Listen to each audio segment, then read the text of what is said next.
tanong ka ba o problemang legal? Huwag ka nang mag-alala, pagkat may pala.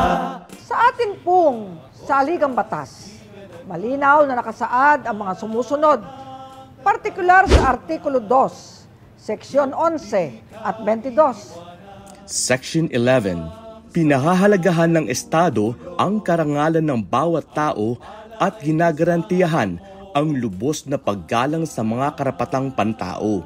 Section 22, kinikilala at itinataguyod ng Estado ang karapatan ng mga katutubong pamayanang kultural sa loob ng balangkas ng pambansang pagkakaisa at pag-unlad. Sa mga nabanggit na probisyon ay makikita na binibigyan ng Estado ng halaga ang kasaysayan at mga karapatan ng mga katutubong Pilipino. Ang mga katutubong Pilipino po ay may sariling tatak sa kasaysayan ng Pilipinas. Kaya naman sa pag-aayos ng gusot o problema sa kanilang lugar at sa anumang usapin ukol sa lupa, sila po ay binibigyan ng karapatan na resolbahin ito sa ilalim ng kanilang kaugalian at kostumbre ng lugar kung saan matatagpuan ang lupang suheto ng gusot. Kapag walang kaugaliang angkop sa sigalot o problema, doon lamang po maaaring isailalim sa pag-ayos o amicable settlement o iakyat sa ating mga hukuman. Ang halaga po nila sa kasaysayan ay binibigyan ng pansin ng ating Estado at pamahalaan kung kaya't bilang bahagi ng kasaysayan ng Pilipinas, ang mga katutubong Pilipino ay pinagkalooban ng mga karapatan sa ilalim ng Republic Act No. 8371 na mas kilala po sa titulong Indigenous Peoples' Rights Act of 1997 o IPRALO, katulad ng mga sumusunod. Karapatang mag-angkin o magmay-ari ng ari-ari ang mana mula sa kanilang mga ninuno or ancestral lands.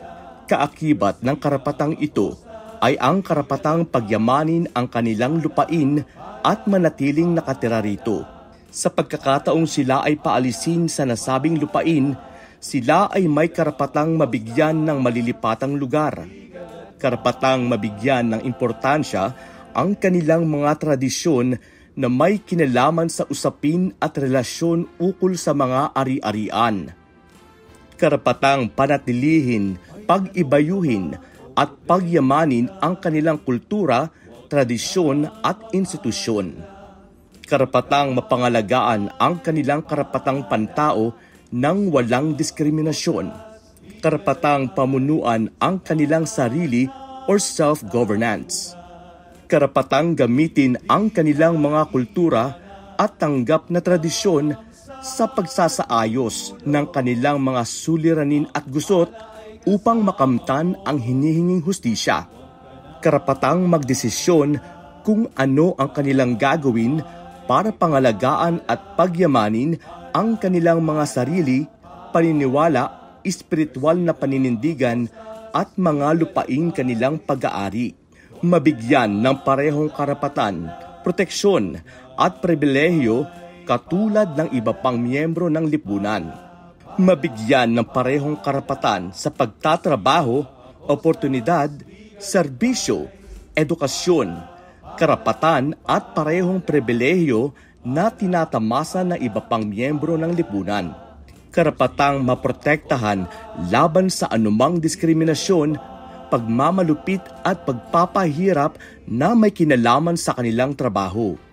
Karapatang tumanggi na mapaanib sa hukbong sandatahan sa panahon ng gyera.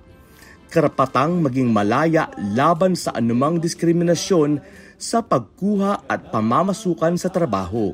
Karapatang maisali ang kanilang kultura, tradisyon, kasaysayan at adhikain sa lahat ng uri ng edukasyon, pampublikong impormasyon at palitang pangkultura at edukasyon.